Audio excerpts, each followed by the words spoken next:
Habari watazamaji, mimi ni Dkt. Revathi Ramaswamy kutoka hospitali ya Apollo Secunderabad. Sote tumewahi kukutana na uvimbe wa fibroid ndani yetu, kwa marafiki zetu au kwa ndugu zetu. Fibroid ni nini? Fibroid ni uvimbe usio na madhara, mara nyingi unaotokea kwenye ukuta wa mfuko wa uzazi au kwenye misuli ya mfuko wa uzazi. Je, fibroids zote ni hatari? Hapana. Je, zote ni mbaya kwa afya? Hapana. Fibroid nyingi hubaki kuwa rahisi na kimya kwa miaka mingi.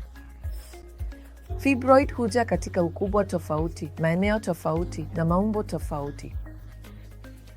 Fibroid zile ambazo zipo ndani ya mfuko wa uzazi zinaweza kusababisha damu nyingi, zinaweza kusababisha ugumba na pia zinaweza kusababisha mimba kuharibika mara kwa mara. Hizi zinaweza kushughulikiwa kwa kutumia hysteroscopy na kuondolewa. Baadhi ya fibroid ambazo zipo kwenye ukuta wa mfuko wa uzazi zinaweza kukua na kuwa kubwa, na pia zinaweza kusababisha matatizo ya kutokwa na damu. Zinaweza kushinikiza viungo vilivyo karibu na kusababisha dalili za shinikizo, na hapo ndipo tunapofikiria kuziondoa. Zinaweza kuondolewa kwa urahisi kwa kutumia upasuaji wa laparoskopi.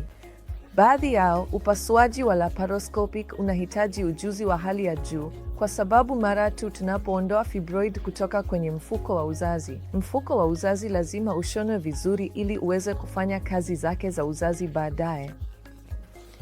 Wakati mwingine, ikiwa ni kubwa sana, tunahitaji kufungua tabaka za tumbo na kuondoa fibroid.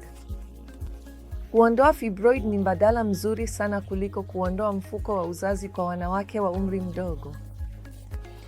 Kwa hiyo usiogope kama una fibroid. Fibroid ndogo hazina shida kabisa. Nyingi hubaki kimya na hazimsumbui mwanamke kabisa. Kwa hiyo si kila fibroid inahitaji matibabu. Si kila fibroid inahitaji upasuaji. Kuna dawa kwa baadhi ya fibroid. Kuna taratibu zingine mbadala kwa fibroid ambazo bado zinafanyiwa utafiti zaidi. Lakini kwa sasa, njia yenye matumaini zaidi ni kuondoa fibroid kwa upasuaji. Asanteni marafiki.